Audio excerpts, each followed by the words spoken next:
started. My scrap space is just the loft in the corner of our upstairs. We live in an older farmhouse type home, and we love it. We love the older home feel. And even though it's a loft, it's not very big, but it does seem to work great for what I need. And actually, this is probably, I've been scrapping about 10 years, and this is the first time I really have a space that I really like, really enjoy. Okay, and this is my scrap table. My mom had this. It used to be a teacher's desk because she was using it for a sewing table. It was a little too big for her space, so I asked her if I could have it because I knew it would make a great scrapbook table. And then underneath there you can see those white plastic boxes that hold my sewing machines. And keep them out of the way. I do sew a little bit. And then here's my Making Memories cutter. I love this cutter. I have to hide it from my husband because the 2 times he's used it, he's broken it, and I've had to contact their customer service, and they've been really wonderful. But no offense, honey.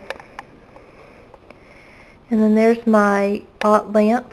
I love that lamp. It looks like sunlight when you're trying to have the natural light at night.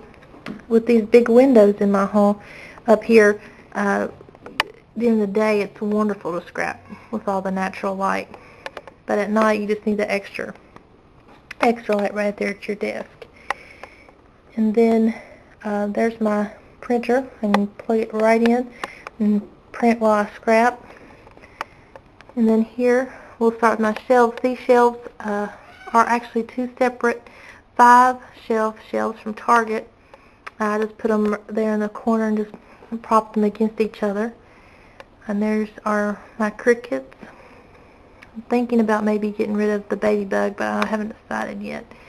And those shelves there, those drawers there, they just have some sewing supplies. And then there are the boxes that I divide up everything. I have the Cuttlebug folders and dies in there, and embossing supplies, paints and chalks, punches, metal embellishments, my iTop, and brads. And then the next shelf is just some reference books and my Stitch It. And then the 2 white boxes are just one for my son and one for my daughter, and I got stuff in there separated out to do their baby albums. And then there are some albums that I've completed, and also just regular photo albums that holds pictures that I'm not going to scrap. And then the blue box there, that's where I keep all my photos that aren't on my computer.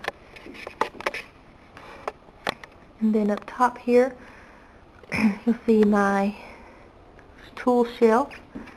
Everything right there, easily accessible. And then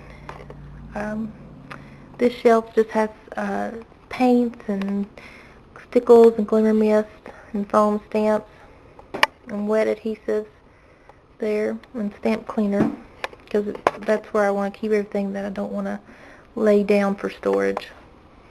And then there are my acrylic stamps.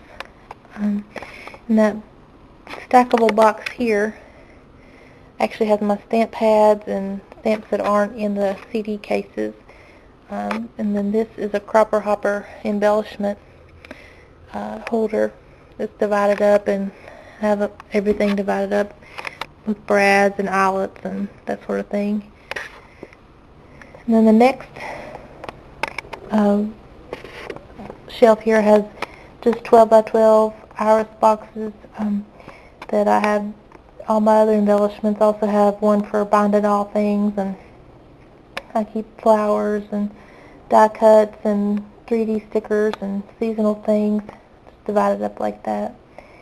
And then down there you can tell that's my 12 by 12 paper and the Cropper Hopper dividing things there. And the 2 green expanded files. I have one holds my 8.5 by 11 cardstock, and then the other just holds articles and things that I've snipped out of magazines or made copies of.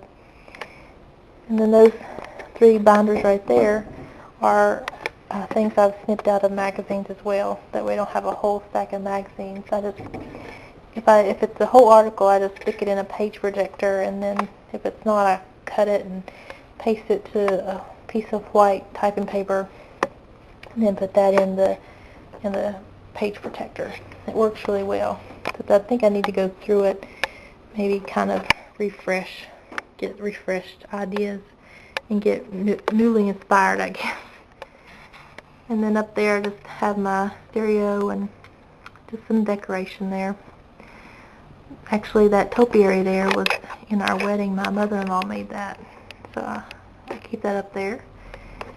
Don't want the kids to get a hold of that. And there again is the balance that I made. And actually, I didn't sew a lot of that. I used hem tape for a lot of it. Okay, and so there's my basket with my current magazines I just got. I don't subscribe, but every now and then I'll pick up one, and I just haven't went through those yet. And then here is, I actually have to thank Creations with Christina for this. She had a great idea when she redid her scrap room to put the ribbon on the wall like that. You just have to use hooks, and actually I got these hooks on clearance at Target. They're just a hook like that. I don't know if you can tell. You don't have to have that lip there, but I thought that would help keep them on there. And then you just use these clips here to clip your ribbon, and it keeps it nice. Keeps it from getting all wadded up. And also I like that it just adds some color to the room. So it's functional and decorative. Can't beat that. And there's just my Walmart lamp above my thinking chair. I like to sit there and think about projects, or think about just have some quiet time. You know, get alone and maybe have a devotion, or just have some mommy time away from the noise. And then these are actually 4 sets of drawers. I got these at Walmart for about 15 bucks. They hold, the top one here holds all my Cricut stuff. I don't have very many cartridges, so they're all in there, and the cords and my Xyron. Because you use that a lot with the Cricut, or at least I do. It makes it a lot easier. And then the rest of them just have some odds and ends, memorabilia, a couple of junk drawers, and just some extra albums that I'm going to work on later. And then the other one has all my sewing stuff. The top one has the thread and that sort of stuff, and just extra fabric for projects later. And then up here, just some photo frames, and this up here is actually a cafe rod, and I just purchased these name tag things. I got both of those at Walmart. The name tags was in the office supplies. So I'm going to put some layouts in there when I get some finished that aren't going to go in a book yet. So, but anyway, that's my scrap space. I hope you enjoyed seeing where the polka dot scrapper is going to create. And hopefully we'll see you back here real soon with some creative videos. If you have any questions or comments on anything you saw, or if you have any ideas for a video or project, just please leave a comment or post on my blog, and I'll love to see what you have to say. I hope everyone has had a nice day, National Scrapbook Day, and a very productive one. So y'all have a good weekend, and we'll see you back here later.